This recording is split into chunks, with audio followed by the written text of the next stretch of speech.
저는 오늘 들음이 걸음이 될 때라는 제목으로 주의 말씀 증거합니다. 우리가 오늘 사무엘상 3장을 읽었는데요. 이 3장은 사무엘서 전체의 흐름에서 매우 중요한 변곡점입니다.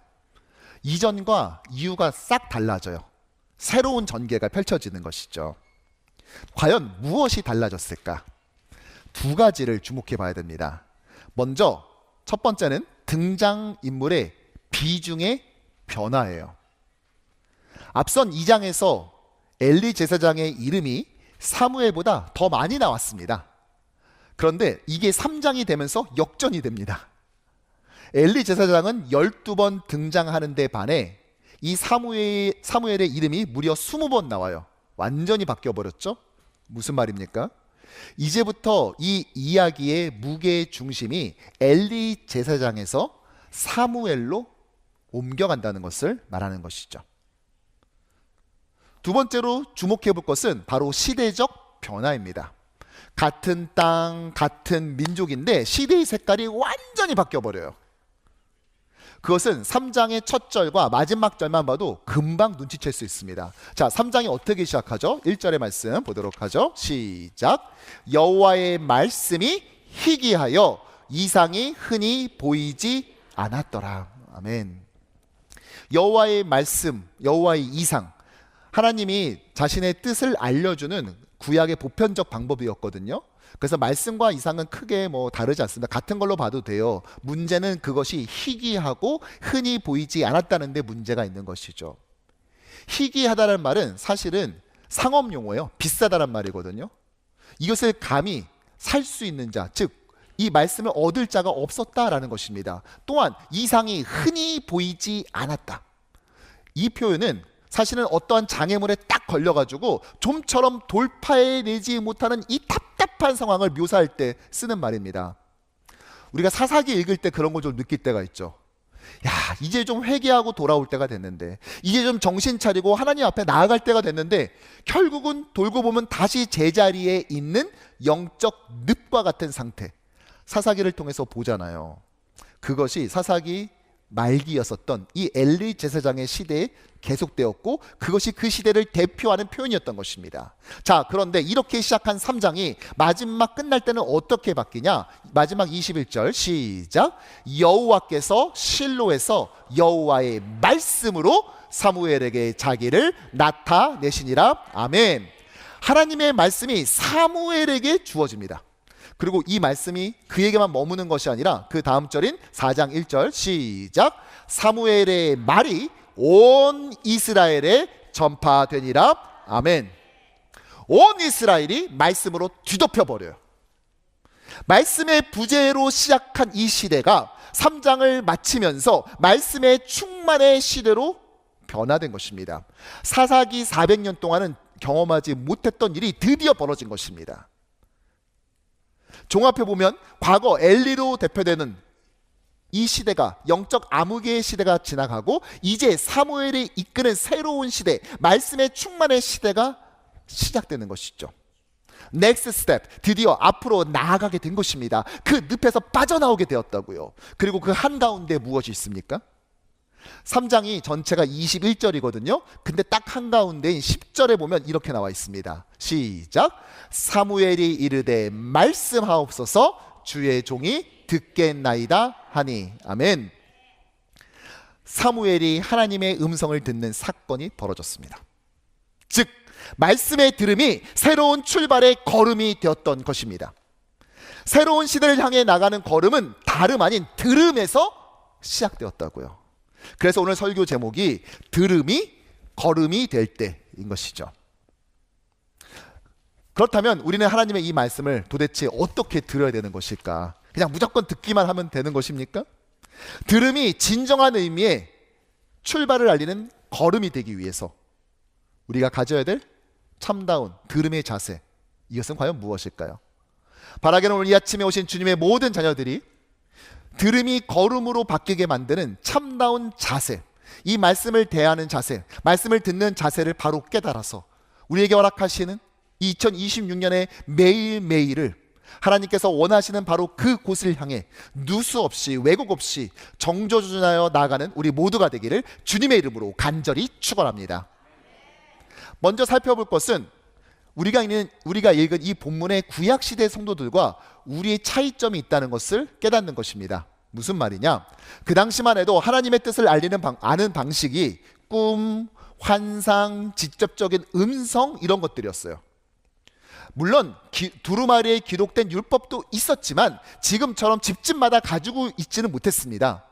한참 후에 신약시대가 돼서야 회당에 그 두루마리 성경이 있었지만 그때도 가정마다 가지지는 못했습니다. 그때 회당장이 읽어줬죠. 그리고 모든 회당이 전부 다 풀세트로 갖고 있었던 것도 아닙니다. 그러나 우리는 다르죠. 우리는 66권의 완성된 성경이 한 권의 책의 형태로 주어졌고 더군다나 집집마다 다 가지고 있어요. 따라서 여기서 하나님의 음성을 듣는다는 것은 성경이 완성된 이후의 시대를 살고 있는 저와 여러분들의 입장에서는 말씀을 읽고 묵상한다라고 설명할 수도 있을 것입니다. 그래서 오늘 설교 중에 제가 하나님의 음성을 듣는다, 들음과 말씀을 묵상한다, 이 묵상을 구분 없이 제가 혼재해서 사용할 테니까 여러분들 기억해 주시길 바랍니다. 자, 그렇다면 하나님의 음성을 듣는, 하나님의 말씀을 듣는 들음의 자세, 그 묵상의 자세는 어떠해야 되는 것인가? 저는 오늘 두 가지로 살펴보고자 합니다. 먼저 첫 번째는요, 함께 읽어보죠. 지속적 반복. 하나님의 말씀을 묵상하자고 지금 말해놓고는요, 막 신비하고 거룩함을 가져야 된다 이런 말이 아니라 뭐라고요? 지속적으로 반복해야 된다는 거예요. 이게 들음의 바른 자세입니다. 묵상의 바른 자세입니다. 하나님의 음성을 듣는다고 하니까 자꾸만 신비적으로 자꾸만 본문을 해석하려는 경향이 있어요. 그런데 그렇지 않아요. 이것은 이 시대로 따지면은 말씀을 읽는데 특별히 주목되는 것은 반복되었다는 것이죠. 어린 사무엘이 성전에 누워 있었습니다. 어떤 학자들은 어떻게 성전에서 잠을 잘 수 있느냐, 아마도 그 옆에 있는 제사장 그 기숙사였을 거다라고 주장하는 사람도 있어요. 중요한 것은 무엇이냐면 그가 실제로 어디서 잤냐 보다도 성경의 저자는 이것을 쓰면서 그가 성소에서 잤는데 특별히 하나님의 궤가 있는 성소에서 누웠다라고 표현한다는 사실이에요. 그렇게 읽혀지길 원했어요. 왜입니까? 아니, 하나님의 궤가 성소에 있는 거 모르는 사람이 있어요? 그런데 왜 굳이 그 표현까지 쓰면서 어린 사무엘이 거기서 누웠다고 말하죠? 성경에 보면 하나님의 말씀을 전해주실 때, 직접적으로 음성을 들려주실 때 하나님의 그 궤에서 그 말씀이 흘러나왔다라는 구절들이 있습니다. 그러니까 저자는 이미 곧 있으면 이 어린 사무엘이 하나님의 말씀을 듣게 될 거야 라는 이 복선을 까는 것입니다. 세팅을 하는 것이죠. 그리고 정말로 그날 밤 사무엘은 자신의 부름을 들었습니다. 그리고 힘차게 엘리 제사장을 향해서 찾아가죠. 그런데 아니었어요. 4절과 5절의 말씀을 보면 그것이 나와 있죠. 여호와께서 사무엘을 부르시는지라. 하나님이 불렀어요. 그가 대답하되 내가 여기 있나이다 하고 엘리에게로 달려가서 이르되 당신이 나를 부르셨기로 내가 여기 있나이다 하니 그가 이르되 나는 부르지 아니하였으니 다시 누우라 하는지라. 그가 가서 누웠더니 제사장님 저 불렀어요? 아니 나 아니야. 가서 다시 누워 이렇게 말합니다. 또 제사장님 저 불렀어요? 아니 안 불렀다니까 다시 누워. 그런데 같은 행동을 3번이나 반복하는 순간 엘리는 깨달았어요. 직감한 거죠. 아, 하나님이 이 아이를 부르는구나. 그래서 다음에 또다시 이런 음성이 들리면 어떻게 대답해야 될지 가이드라인을 9절에서 이렇게 제시합니다. 함께 읽어보죠. 엘리가 사무엘에게 이르되 가서 누웠다가 그가 너를 부르시거든 내가 말하기를 여호와여 말씀하옵소서 주의 종이 듣겠나이다 하라 하니 이에 사무엘이 가서 자기 처소에 누우니라. 아멘.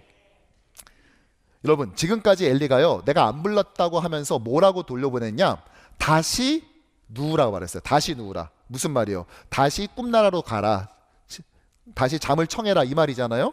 그런데 이걸 깨닫고 난 다음에 이번엔 뭐라고 말하냐, 말이 미세하게 바뀝니다. 다시 누우라가 아니라 가서 누우라라고 말이 바뀌는 걸 볼 수가 있어요. 무슨 말이에요?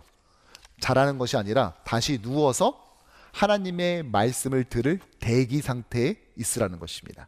그리고 정말 또 음성이 들립니다. 10절에 보면 여호와께서 임하여 서서 전과 같이 사무엘아 사무엘아 부르시는지라. 여러분, 이 이야기에서 가장 인상 깊은 장면은 어디입니까? 또한 누구입니까? 어린 나이에도 불구하고 이 음성을 들은 사무엘인가요? 아니면 그에게 이런 가이드를 해준 엘리 제사장입니까? 아니죠.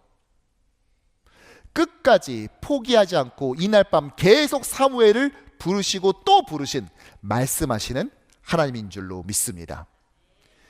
히브리어에서 말씀이라는 단어가 있어요. 하나님의 말씀을 들려줬다라고 하는데, 이 말씀이라는 단어는 다바르라는 단어거든요. 한번 따라해 볼까요? 다바르. 이게 말씀이라는 단어예요. 우리가 아는 하나님의 성호가 있죠. 하나님의 그 거룩하신 별명, 이름, 호칭. 대표적인 것을 몇 가지 보죠. 첫 번째로는요, 다음 슬라이드요, 바로 여호와 샬롬, 평안의 하나님. 저는 여러분들이 하나님께서 여러분들의 삶, 새해 모든 순간순간마다 여러분 심령 가득히 평안 주시기를 주님의 이름으로 축복합니다. 또 여호와 니시, 승리의 하나님, 여호와의 깃발이라는 뜻이죠. 역경을 재료 삼아 역전을 만드시는 하나님께서 여러분들의 모든 삶에 승리의 경험을 주실 줄로 믿습니다. 여호와 라파, 치료의 하나님, 이민 생활 속에 이리저리 상하고 망가져버린 우리의 육체가 회복되는 놀라운 은혜가 여러분 가운데 충만히 있기를 주님의 이름으로 축복합니다. 그런데 사랑하는 성도 여러분, 또한 하나님은 동시에 어떤 분이시냐? 바로 엘 다바르, 말씀하시는 하나님임을 우린 기억해야 될 것입니다. 그것도 한 번 말씀해 주시는 것이 아니라 두 번이고 세 번이고 계속해서 깨달을 때까지 다바르, 말씀하시는 하나님, 엘 다바르, 이 하나님을 우리는 반드시 경험하고 인정해야 돼요. 오늘 4번 만에 사무엘이 알아챘어요. 그런데 만일 그가 4번 만에도 못 알아챘다면 어떻게 됐을까요? 포기하셨을 것 같으세요? 아니죠. 10번이고 20번이고 끝까지 그를 부르고 또 부르시면서 계속해서 말씀하셨을 것입니다. 왜요? 하나님은 엘 다바르, 말씀하시는 하나님이시기 때문에. 여기서 우리는 하나님의 음성을 듣는, 즉 말씀을 묵상하는 근본적 성격을 깨닫게 됩니다. 묵상은 결코 번뜩이는 통찰이나 한 번에 깨닫는 깨달음이 아니라 몇 번이고 되새김질하는 반복인 것입니다. 실제 이 묵상이라는 히브리어 단어가 하가라는 단어거든요. 근데 하가가 무슨 뜻이냐? 중얼거리다, 읊조리다, 또 낮은 소리로 되풀이하다는 말입니다. 우리가 잠깐 오해하는 게 있어요. 명상과 묵상을 오해해요. 여러분, 명상을 할 때는 눈을 감죠. 왜? 나를 비워야 되니까. 그러면서 계속 생각에 꼬리를 물읍니다. 그러면서 가 있다가 명상은 도대체 언제 끝나냐? 탁 소리와 함께 끝납니다. 무슨 소리냐? 한참 생각하다 드디어 뭔가를 딱 깨닫게 됐을 때, 그렇구나, 탁 소리와 함께 무릎을 치면서 명상은 끝나요. 근데 묵상은 아니에요. 묵상은 일단 눈을 떠야 돼요. 눈을 시뻘겋게 떠야 돼요. 왜냐? 우리는 답을 찾아가려고 답을 알아내기 위해서 애쓰는 자가 아니라 우린 답이 이미 나와 있다고 믿는 자들이에요. 이 안에 답이 있습니다. 다만 우리가 그것을 깨닫지 못하고 이 시대에 맞게 해석해내지 못할 뿐인 것이죠. 그래서 답이 나와 있으니까 왜 눈을 감습니까? 눈 시퍼렇게 뜨고 찾아봐야죠. 읽고 또 있습니다. 그냥 눈으로만 사색하듯이 읽는 것이 아니라 계속 중얼중얼거리면서 읽는 거예요. 이게 묵상입니다. 반복하는 것입니다. 실제로 이 하가라는 단어에는 그 비둘기가 같은 자리를 계속 구구구구 하면서 쪼는 행위 있잖아요. 이것을 묘사하는 단어이기도 하거든요. 즉 우리의 넥스트 스텝을 이끄는, 우리의 들음이 이끄는 걸음은 반드시 이런 작업, 반복이 필요한 것이죠. 머릿속 사색이 아니라 우리의 입과 호흡, 시간 속에서 반복돼야 됩니다. 자, 오늘 새로운 시대를 하나님께서 시작하시죠. 이전 말씀의 희귀한 시대, 말씀의 결핍의 시대에서 말씀의 충만의 시대로 시작하는 이 지점 아닙니까? 그런데 모든 이런 전환점에는 하나님이 이렇게 응답하세요. 자, 모세가 죽고 난 다음에 이스라엘도 새로운 시대를 맞은 적이 있었어요. 바로 여호수아의 시대, 순종의 시대 말입니다. 그런데 그 시대를 시작하면서 하나님은 여호수아 1장 8절에서 뭐라고 말씀하시냐? 시작!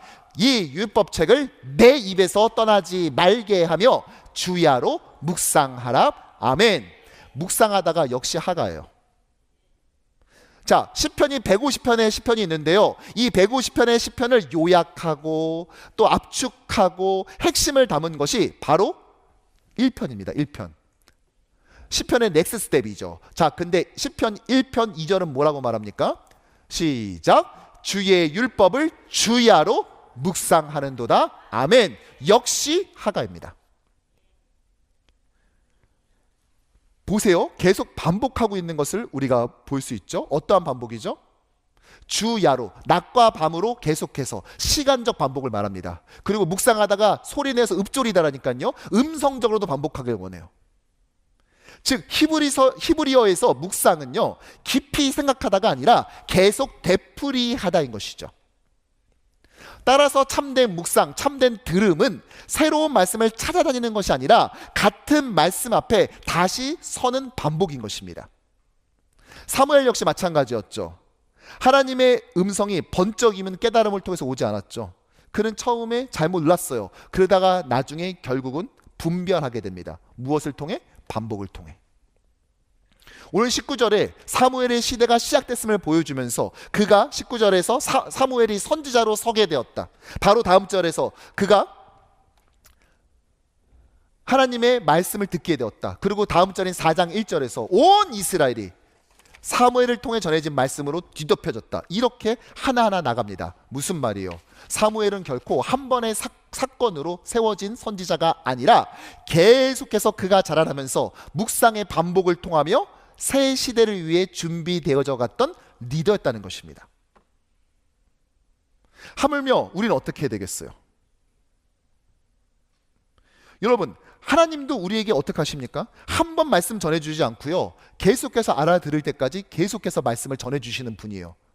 하나님은 다발을 하시는데 한 번 다발을 하고 마는 것이 아니라 못 알아들으면 알아들을 때까지 계속 이 다발을 하고 다발을 하는 엘 다바르의 하나님, 말씀하시는 하나님이라고요. 이 다발을 전해주신 하나님도 이랬어요. 하물며 이 다바르, 말씀을 받는 우리는 어떻게 해야 되겠어요? 더 많이 반복해야 되지 않겠습니까?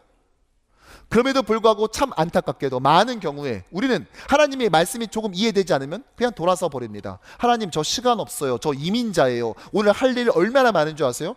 저 그냥 오늘 여기까지 할게요. 쉽게 돌아서 버리죠. 그 말씀이 나를 울리지 못하고 내가 원하는 취향의 감동을 주지 못하는 순간, 이거 말고 다른 말씀 없나 하면서 이게 다가 아닐 거야. 새로운 말씀을 찾아, 정확히 말하자면 내 입맛에 맞는 말씀을 찾아, 그런 설교를 찾아 우는 사자와 같이 헤매고 있진 않아요? 묵상은 새로운 말씀을 찾는 과정이 아니라니까요. 같은 말씀 앞에 다시 서는 반복인 것입니다. 사무엘은 말씀을 처음에 못 알아들었지만 그 자리를 떠나지 않고 그 성소를 뛰쳐나가지 않았으며 그 밤을 포기하지 않았음을 우리는 기억해야 하는 것입니다. 넥스트 스탑은 결단의 도약이 아니라 묵상을 멈추지 않는 반복이기 때문에, 자꾸만 우리는 깨달음의 기술이라고 생각해요, 묵상을. 그렇죠? 하지만 떠나지 않는 자세와 태도인 것입니다. 여러분 기억하셔야 돼요. 하나님은 말귀를 빨리 알아듣는 사람을 찾는 것이 아니라 끝까지 머무는 자를 선택하시는 분인 줄로 믿습니다. 말씀을 듣는 준비는 이해력이 아니에요. 주도권을 내려놓는 고백이에요. 하나님, 저 바빠요, 힘들어요, 저 오늘 여기까지 할게요. 이게 아니라 주도권을 내려놓는 거죠. 주님이 내 인생 주인이잖아요. 주님, 그러니까 제발 저 책임지시고 이 말씀으로 저를 이끌어가 주셔야 돼요. 저 그때까지 여기 안 떠납니다. 저 그때까지 여기서 못 벗어납니다. 저 그때까지 여기서 기다리고 서 있을 것입니다. 이 자세, 이 주도권의 내려놓음을 고백하는 것, 인정하는 것. 그래서 많은 사람들이 이렇게 말하죠. 말씀은 귀가 아니라 자세에 먼저 임한다. 하나님의 나바르, 그 말씀은 우리의 귀에 먼저 임하는 것이 아니라 우리의 말씀을 대하는 그 자세에 임하는데 그것이 다름 아니라 설사 그것이 다 수용되지 않고 다 동의가 되지 않는다 할지라도 그 말씀에 반복하며 서는 것입니다. 근데 아무리 그렇다고 할지라도 계속 못 알아듣는 거를 계속 우격다짐으로 하는 거는 또 이것도 힘들지 않겠습니까? 그래서 뭔가 하나를 준비하고 있어요. 우리가 성경 통독을 매주마다 우리 모든 성도들이 정말 열심히 하고 있거든요. 제가 가끔 여쭤봐요. 지금 잘 지내시죠? 네. 그러면 그 다음 질문. 요즘 성도들이 저를 피하는 이유가 있어요. 그 다음 질문이 바로 들어가거든. 통독 잘하고 계시죠? 이걸 꼭 물어봐요, 제가. 그러니까 저를 요즘 많이 피하세요. 전에는 반가우셨는데 멀리서 보면 목사님 바쁘신데 가세요. 전에는 목사님 오세요. 요즘 잠깐 가래 나보고 잠깐 가래. 계속 물어보거든. 성경 통독 했냐고. 네. 지난주에도 제가 생일 맞아서 축하한 전화를 몇 분 전화드렸는데 바로 다음 질문 생일 축하합니다. 통독은 잘하고 계시죠? 어떤 분은 통독은 잘하지만 솔직히 잘 이해는 되지 않는다고 이제 솔직하게 내놓으신 분이 있어요. 그렇죠.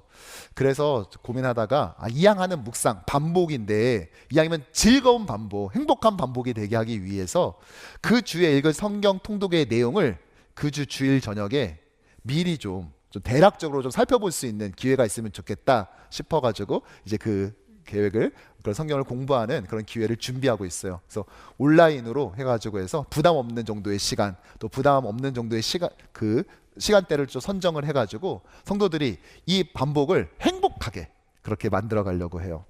참 감사한 것은 최근에 미국에서 성경의 판매율이 올라가고 있다는 사실입니다. 또 젊은 세대들도 성경을 구입하는 비중이 굉장히 늘어나고 있다고 해요. 소위 말하는 MZ세대라고 불려지는 그 세대, 여러분들 볼 때는 말씀 떠나서 천방지축처럼 사는 것처럼 보일지 모르지만 오히려 그 세대가 직접 구입하기도 하고 또는 앱을 다운받는 방식을 통하여서 성경을 대하는 경우가, 성경 앞에 서고 그것을 반복하는 경우가 너무나 많다는 그런 결과를 보면서 얼마나 마음속에 뜨거움이 있었는지 모릅니다.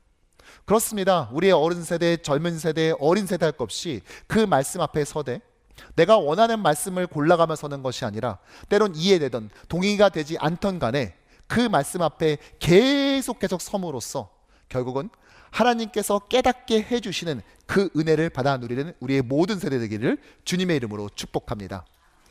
이 들음, 묵상의 두 번째이자 마지막 자세는 바로 이것인데요. 함께 읽어보죠. 즉각적인 회개.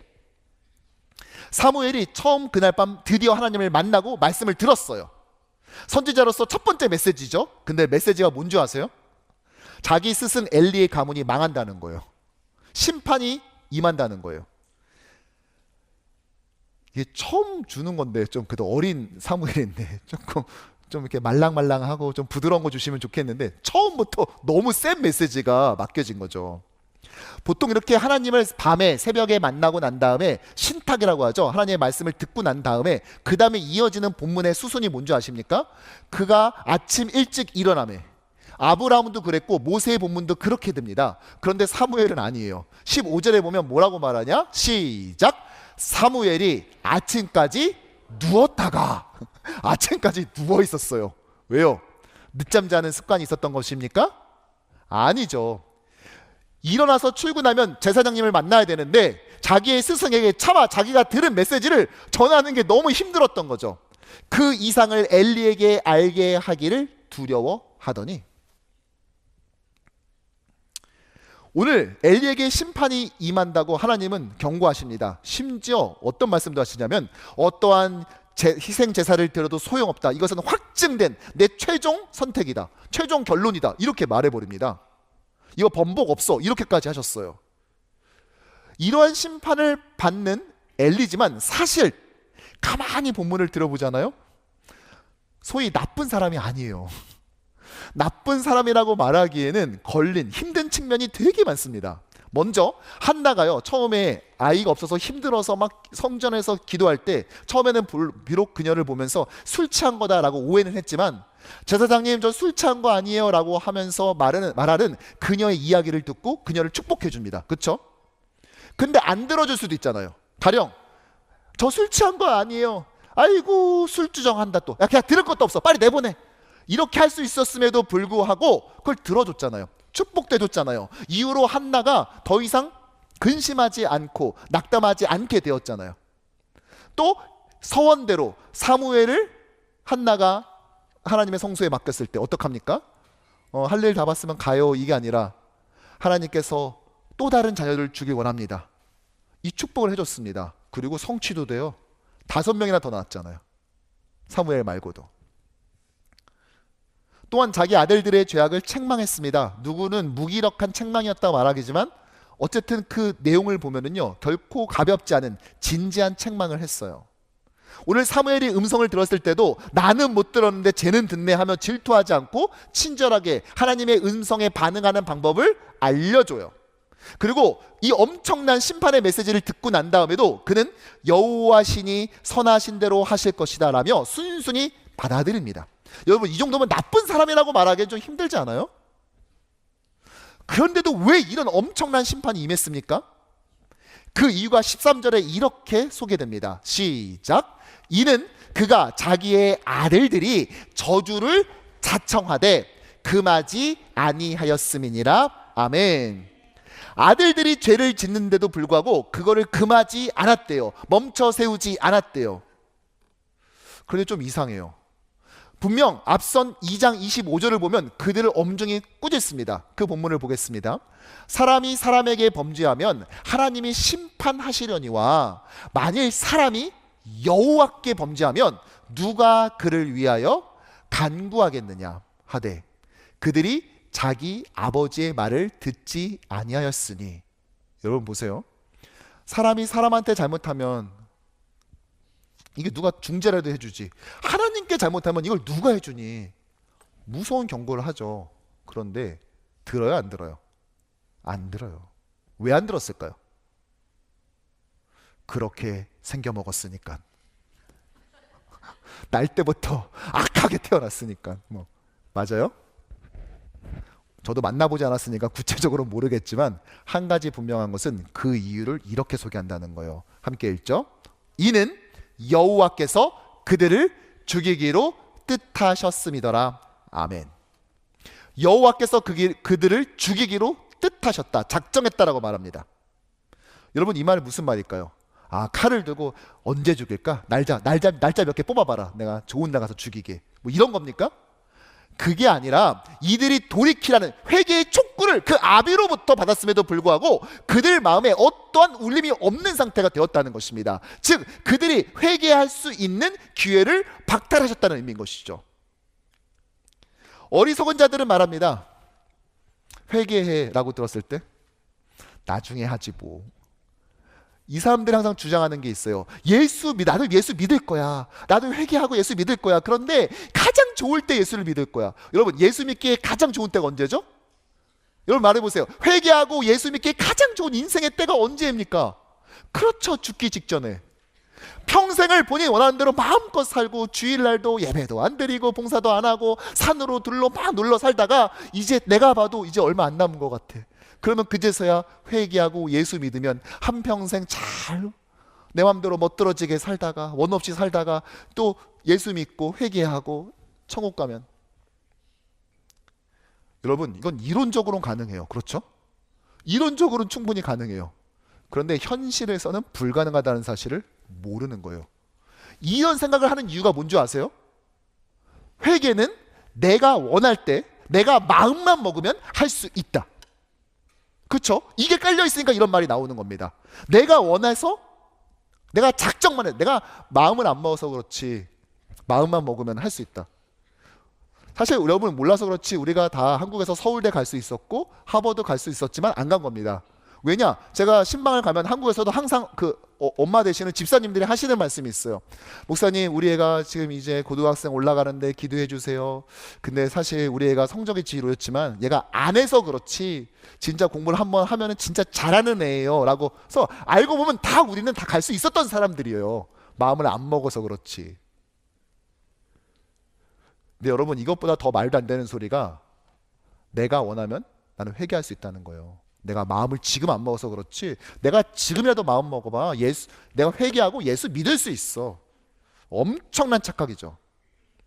회개는 나의 노력이 아니라 하나님이 주시는 은혜이기 때문인 것입니다.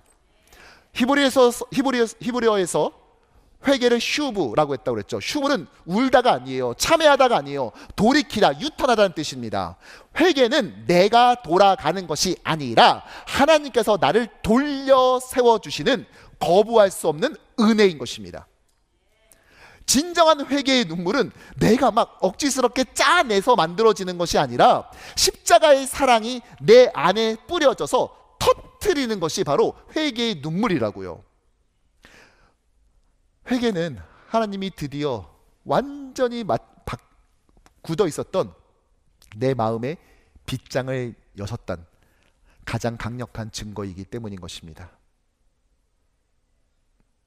왜요? 우리는 스스로 돌이킬 힘조차 없기 때문에 하나님은 회개할 기회라는 최고의 선물을 우리에게 먼저 보내주세요. 그리고 예수를 믿게 하는 것이죠. 즉 회개는 하나님이 우리에게 건네시는 초청장입니다. 그러나 여러분 기억하십시오. 이 초청장에는 유효기간이 새겨져 있다는 것입니다. 우리는 그 시간을 몰라요. 그리고 그것이 오늘일 수 있다는 사실을 잊지 말아야 돼요. 은혜가 문을 두드릴 때 우리가 열지 않잖아요.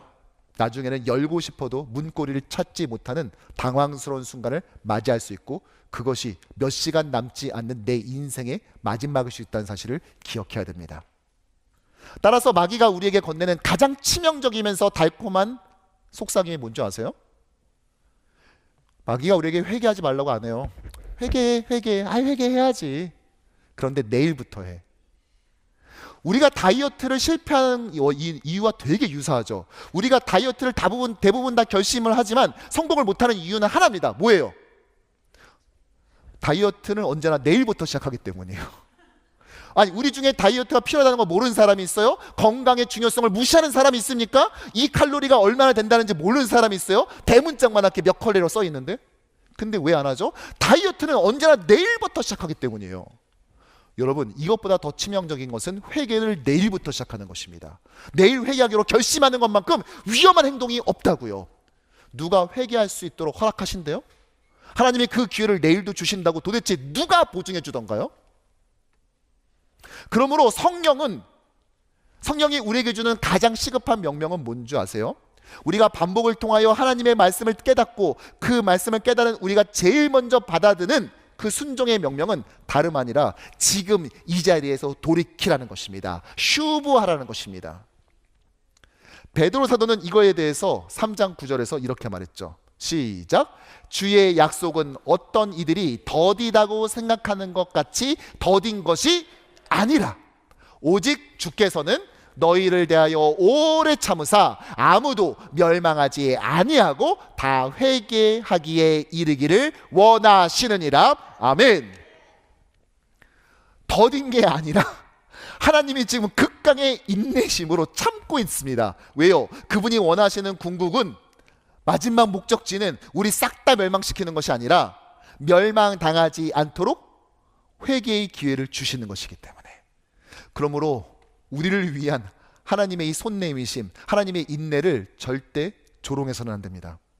우습게 가볍게 여겨서는 안 돼요. 그 기회는 유통기한이 있습니다. 따라서 묵상, 이 들음 다음에 제일 먼저 해야 될 순종이 회개인 것이죠. 지난주에 우리가 주일날 눈이 엄청 많이 왔어요. 사진을 보여줄까요? 제가 찍은 건데요. 일부 예배 시작 전에 찍은 사진이에요. 그래도 좀 땅이 좀 보이죠? 주차장이 좀 보이죠? 그런데 다음 사진, 일부 예배 끝나고 나왔더니 땅이 싹 사라졌어요. 눈으로 덮였어요. 그리고 점심때가 되니까 점점 쌓여져서 이제 주차장과 계단의 구분이 완전히 없어졌어요. 이게 그날 밤에 제가 찍은 사진이거든요. 눈 치우면서. 와, 이게 너무 쌓였고요. 다음 슬라이드 보여주실까요? 교회 앞쪽 길은요 완전히 제 무릎까지 쌓였습니다. 교회 계단들은 다 없어졌어요. 교회 계단들이 아예 다 없어졌습니다. 결국 다음 날이 됐고 월요일 날, 다음 슬라이드 보이시죠? 교육자들이 모여서 이제 제설 작업을 했습니다. 다음 넘겨주세요. 자, 아침이 되었고요. 자, 이 없어진 계단들을, 잃어버린 교회의 계단을 찾아서, 그래서 계단을 하나씩 쓸기 시작했습니다. 교육자들이 이곳저곳 흩어져서 이제 쓸고 또 제설 장비를 동원해서 해서 하나씩 넘겨주시죠.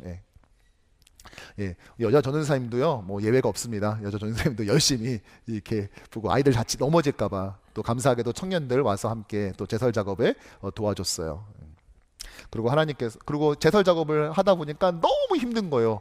저 같은 경우는 군대 이후에 처음으로 제대로 눈을 쓸어봤거든요. 그래서 안 쓰던 근육 써야지 뭐 하니까 이게 안 되겠어가지고, 와, 우리 뭐 좀 먹고 하자고. 안 되겠다고. 그래서 다 같이 짜장면을 먹으러 갔거든요. 근데 하나님께서 정말 은혜를 베푸시사 우리를 위한 천사를 보내주셨어요. 자, 그 천사의 모습을 사진으로 만나보실 수 있는데요. 예, 다음 슬라이드. 예, 한 장로님이 본인 비즈니스 사업장 눈을 치우고 본인도 힘드니까 짜장면을 먹으러 왔다가 저희와 딱 만난 거죠. 그래서 장로님께서 우리 짜장면과 또 하나님의 은혜는 30배, 60배, 100배가 기본 아닙니까? 거기에 탕수육을 또 얹어가지고 대접받는 이런 귀한 은혜의 역사가 있었습니다. 예. 주일날 설교 끝나고 이제 옷 갈아입고 이제 저도 눈을 치우는 거예요. 저녁에 치우고. 근데 계속 내리니까 또 의미가 또 그대로예요. 또 다시 나와서 치웁니다. 밤에 치웠어요. 자정 넘어서 치웁니다. 또 새벽에 나와서 또 치우고, 또 날 밝으니까 교육자들하고 치웠어요. 왜 치웠을까요? 아니, 힘든데 왜 계속 치워요? 한 번에 치우지? 왜죠?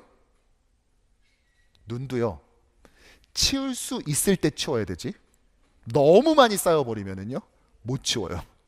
제설 장비가 들어가지질 않아요. 그 상태로 얼어버리면은요, 이거는 진짜 수십 배의 노력을 더 들여도 할까 말까가 되는 것입니다. 여러분 깨달았습니까?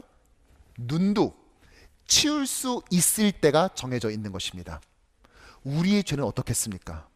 아유, 요 정도는 괜찮아, 요 정도는 다른 사람도 해, 이러면서 그냥 내버려 두는 거예요. 그리고 어느 순간 그 죄들이 켜켜이 쌓여지고 나의 습관이 되고 나의 삶의 일부분이 자리 잡게 되는 것이죠. 그리고 이제는 좀 해야 되겠다 라고 나섰더니 이미 어느 순간인가 죄는 너무 단단하고 밀도 있게 쌓여버린 것입니다. 이제는 건들 수가 없게 돼요. 이렇게 위험한 상태로 가지 않도록 우리는 우리의 영적 상태를 미리 준비해야 되는 것입니다. 회개는 하나님의 은혜로만 가능해요. 그러니까 내가 하고 싶을 때 할 수 있는 게 아니에요. 자, 사무엘서 전체의 주제가 뭐라고 그랬어요? 하나님은 높이기도 하시고 낮추기도 하시고 살리기도 하시고 죽이기도 하신다. 하나님의 주권을 말하는 것이 사무엘서의 전체의 주제 아닙니까? 왕을 세우기도 하시지만 그 왕을 내리기도 하시는 하나님. 회개 역시도 그 주권자이신 하나님께서 우리에게 허락하시는 은혜, 값없이 주시는 선물이기에 우리는 그 마음 주셨을 때 그 기회에 놓치지 않고 그 자리에서 즉시 납작 엎드려 주님 앞에 우리의 죄를 단호히 끊어내야 하는 것입니다. 하나님의 용서는 언제나 준비되어 있지만 회개의 기회는 영원히 기다려주지 않기 때문인 것이죠. 그러므로 옆에 있는 분들과 이렇게 인사할까요? 회개는 은혜의 선물입니다. 회개는 은혜의 선물입니다. 또 앞뒤로도 인사합시다. 지금이 회개의 적기입니다. 지금이 회개의 적기입니다. 아멘. 말씀을 정리하죠. 묵상은 반복이고 그 반복이 인생의 넥스트 스텝, 다음 단계로 이끌어줍니다. 묵상은 내가 꼭 깨달았기 때문에 계속하는 것이 아니라 설사 이해되지 않는다 할지라도 그 자리에 멈춰서서 버티며 하나님이 깨닫게 될 때까지 그것을 반복해내는 겸손인 것입니다. 묵상이 멈추면 넥스트 스텝은 방향을 잃어버리고 묵상이 반복되면 비로소 길은 활짝 열리게 되는 것이죠. 사랑하는 효신의 영가족 여러분, 우리는 이 반복된 말씀을 통하여서 하나님의 뜻을 깨닫고 난 다음에 그 다음에 제일 먼저 할 것은 무엇입니까? 야, 우리 다 같이 이제 말씀의 홍수의 시대가 왔다. 이제 말씀이 없는, 말씀이 희귀한 시대, 말씀의 결핍, 말씀의 가뭄이 아니라 말씀의 충만한 시대가 왔다. 우리 다 같이 모엽시다. 걸기대회를 했나요? 그들이 막 열정을 불태우는 그런 마음을 다잡는 일을 했습니까? 아니죠. 반복을 통해 하나님의 뜻을 깨닫고 난 다음에 그가 해야 될 작업은 무엇입니까? 바로 회개예요. 왜입니까? 이제 새로운 시대가 시작된다고요. 그런데 새로운 시대는 더 이상 가지고 가면 안 되는 것들이 있으니까 그것을 잘라내는 작업을 하는 것입니다. 넥스트 스텝을 나아가야 되는데, 아니 이것도 가지고 가겠다고? 아니 이것도 같이 가겠다고? 할 수 없는 것이죠. 기겁할 만한 것들이 우리 안에 있다는 것입니다. 그것들을 내려놔야 돼요. 그리고 우리는 홀가분하게 하나님이 주신 그 거룩과 성결을 가지고 다음 발걸음을 내딛는 것이죠. 우리의 넥스트 스텝은 기적의 도약이 아닙니다. 사무엘이라는 새로운 선지자를 세워서 기적의 능력을 베풀어줘서 자, 펼쳐봐라 이렇게 하시지 않으셨다고요. 그에게 어떠한 기적의 능력도 주시지 않았어요. 그런데 어떻게 새 시대를 열어십니까? 말씀을 주십니다. 그리고 그 말씀 앞에 지속적인 방복을 하게 하고 말씀 앞에 자신을 돌아보게 하는 것입니다. 반복해 말씀을 듣는 자만이 반복해서 자신을 회개하고 돌이킬 수 있음을 기억하며 우리의 힘찬 걸음, 이제 2월 달의 첫날이 오늘인데요, 우리에게 남은 11달의 올 한 해도 그렇게 매일매일 하나님께서 친히 인도하시고 디자인하시고 함께 하시는 그러한 넥스트 스텝을 밟아나가는 우리 모두가 되기를 주님의 이름으로 간절히 축원합니다.